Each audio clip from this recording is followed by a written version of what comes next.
Welcome back to Joe's Motoventure. We've got the wife's R7 back up on the lift, and we're going to do a real quick, easy install today. Um, we're going to eliminate these big, bulky factory turn signals and install some TST Halo turn signals on here. So they'll be nice flush mount, and they've got a little halo ring that's like a running light. So it should look nice when it's done and give this a lot cleaner look.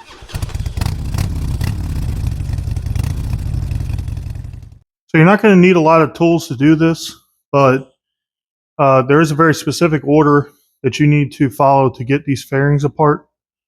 Um, so starting out, we're going to remove this fairing.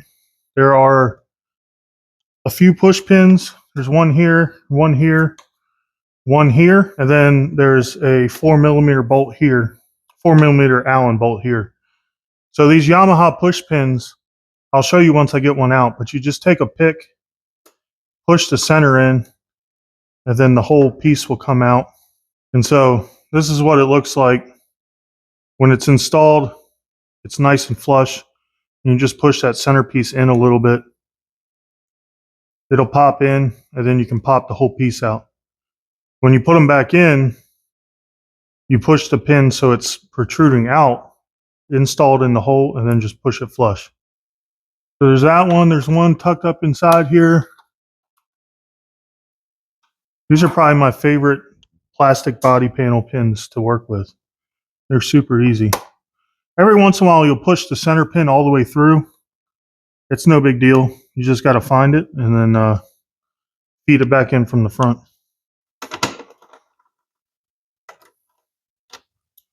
A lot of these Yamaha body bolts have a plastic washer on them. You can see here. So just be mindful of that. Basically, anywhere that they come in contact with a painted part, they'll have that. Once you get those 4 pieces of hardware out, this panel just slides forward. And then you can set it aside. All right, next we need to take this panel off. And again, it's 4mm Allen. There's just 2 bolts holding it in.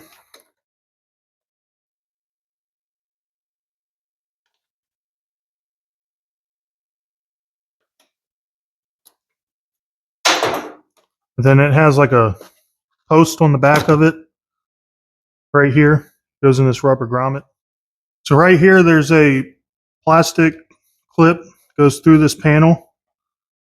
You can just pop it down and then pull it up. This is the actual connector for the turn signal. So once you get that, you can take it apart. All right, so we've got this little brow piece here under the headlight. We don't actually need to take that out, but we do need to take out one pin. It's one of those push pins again, just in the very back corner of that brow piece.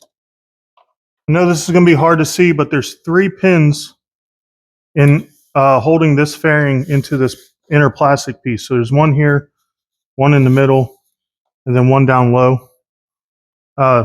While the other pins are some of my favorite pins to work with, these are some of my least favorite.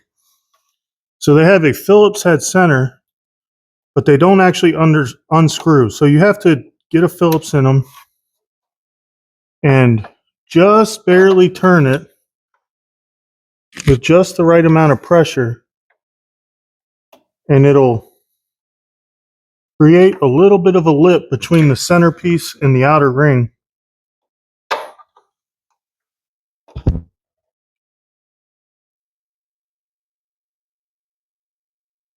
Once you have that little bit of a lip, you can take a pick and get in there and pop that centerpiece out. And then you can get behind the entire clip body and pull it out. I'll show you here. That's how it would sit when it's fully engaged. So you just barely turn it a little bit, and then you have just enough of a lip there to get behind it with a pick. Pop it out, and then pop the whole clip out. All right, so all that's left to get this panel off is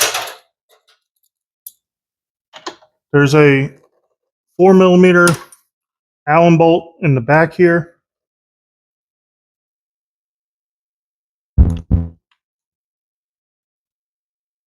This one is obviously has a much bigger head on it, so pay attention to where that one goes. That's the only one like this you're going to take out. And then we've got these three here that hold these two panels together. This panel isn't getting removed, but we do need to obviously disconnect these two. So now that you have those out, this panel is basically free. But these two panels kind of clip together. If you saw the exhaust install video for this, I kind of went over this.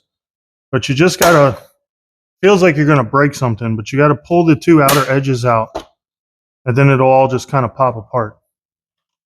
And then from there, we can hold this away, pull this panel out. There is one more push pin in the top here.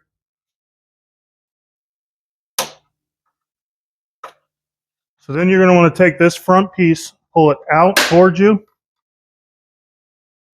and then push the whole fairing forward a little bit.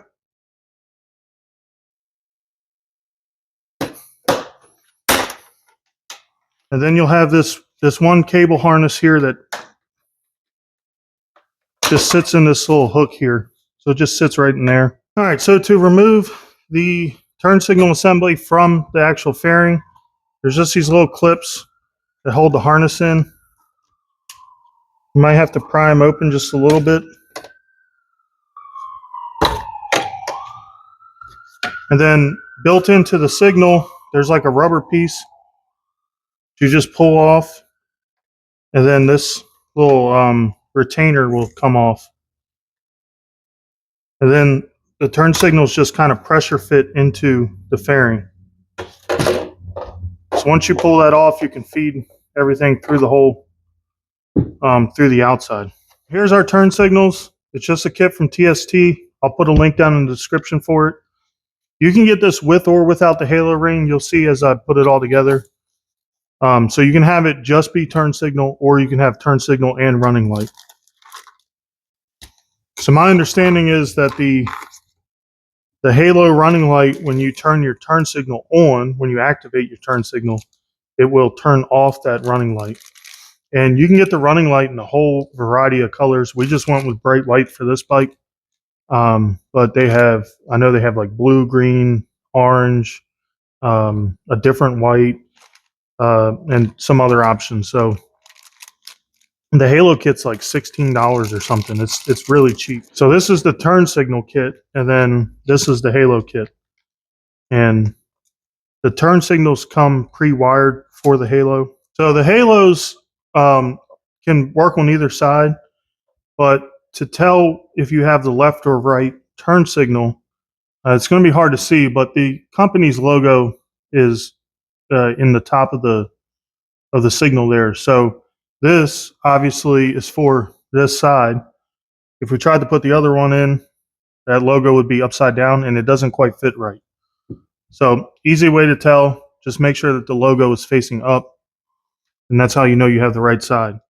So to get these halos into the turn signal assembly, we just have to take this little wiring harness and put it in this little groove here, and then take the turn signal wiring harness and put it in that groove. And then it just slides down inside of the turn signal assembly. It's a little tight to get it in there, but once you get it in there, just push it flush. And then this is the little jumper harness coming off the turn signal harness that's already pre-wired for these halos. It can only go in one way, but obviously red to red. And then this has black on this side and blue on this side. So once you have all that together, they also come with these O-rings. From what I understand, you can use them with or without the O-rings. If you use without the O-rings, these are going to fit flusher in here and tighter in here. My wife and I decided we were going to go with the O-rings. It'll push it out, just the thickness of that O-ring. Obviously, they're flush mount turn signals. And so I think getting them out just a little bit will help with straight on the front visibility of the bike when she's using turn signals. So it's just a basic O-ring. Slip it over here, and then you'll have to shape it around the turn signal, but it'll sit tight up against that inner lip there. So this lip here isn't what actually sits against the fairing.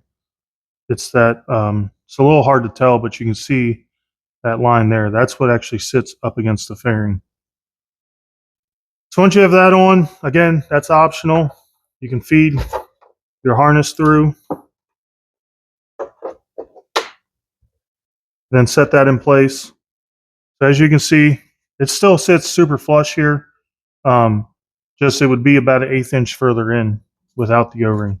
So these are held in place with these, call them like ratcheting retaining rings. They're pretty simple. Just put them in place and push them down as tight as they'll go. And they're set up that they'll work with or without the O-ring. It'll still pull it tight without that O-ring. So we're going to go ahead and clip this harness back into the factory clips here.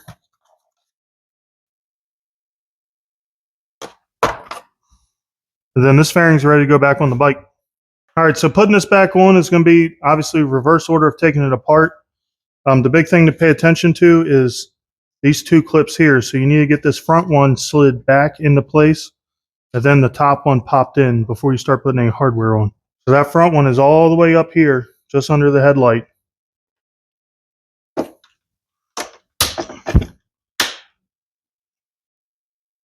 You'll feel it snap into place. We have frame sliders on this bike, so you got to work around those a little bit, but you do not have to take them off to get this one and off. Pull this piece away and let this get back up in there. All right, so I'm going to throw my one big bolt in the back here just to hold this fairing steady. I'm not going to tighten it all the way down. I'm just going to get it close to tight. I don't want to tighten any of this hardware until it's all in place. But that'll hold this pretty steady for us while I get this clip back together. So when you do this, this fairing sits down into two hooks here on this bottom piece, and then it all kind of just clips together. So you got to play with it a little bit, but you'll hear it snap together. It's a bit of a pain, but once it's together, it really does hold it nicely. So once that's clipped, we can throw these 3 screws back in.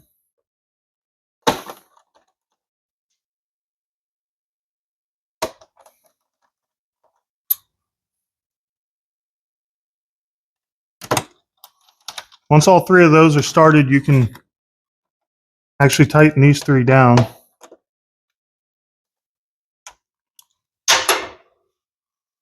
Then I'll put my 3 clips back in the front here and then move on to the rest of the top of it. Don't forget the clip that holds this front brow up to this.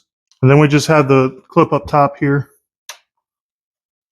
So now I can get this plugged in, and then I'll give it a little test. And plug that in, slide that back into its slot, and then this other harness slides back into this hook up front here. Now we can go ahead and tighten this bolt down, and then this fairing is installed. All right, before I get this the rest of the way buttoned up, I want to test, make sure it's actually working. So we'll get the bike turned on. There you can see that's the halo running light lit up. And then when you turn the left turn signal on, the halo goes away and your turn signal comes on. Turn it off, halo comes back. And this one, you actually have to deal with that little slide, so I'll show that to you. Just get it in place. There's little slide connectors where the air box and this fairing come together. And then also where these 2 pieces come together. So you need to get it all lined up and then just slide it straight back. From there, it's easy. Just throw your screw back in here, pin there, pin up front, and pin right here. Left side of the bike's all buttoned up. I wanted to go ahead and just show you the difference between OEM and TST's Halo flush mount turn signals. So I haven't done the right side yet. I don't need to show you all that. It's exactly the same steps as the left. So I'll get the bike turned on and then turn the hazards on so that you can see the difference here. So as you can see, you can still see that turn signal fine from the front, but it's obviously a much better look. You don't have this big, bulky, weird looking thing sticking out the side. Just a nice flush turn signal. If we turn the hazards off, You see we've got the running light here on the left, the OEM turn signals, the yellow running light. So it's just a lot cleaner look. That white really looks good on this bike. It's not quite the same color as the white on the headlights, but it's also nowhere near as bright, so I don't think it's going to matter too much. Well, thanks for watching, guys. Again, this is a pretty simple install. As long as you know the little peculiarities with the with how the fairings slide on and off and dealing with those clips. But that took me maybe 15 minutes to do the one side, so 30 minutes for the whole bike. And it's just a lot better look. It's less than $100. Again, I'll put a link in the description below for it. And like I said earlier, you can do just the turn signals without the halo, or you can get it with the halo. Also, if you buy the turn signals and then you decide you want the halos later, you can buy it separate. So that's going to wrap it up. Make sure you hit the like, share, and subscribe. I'll see you on the next one.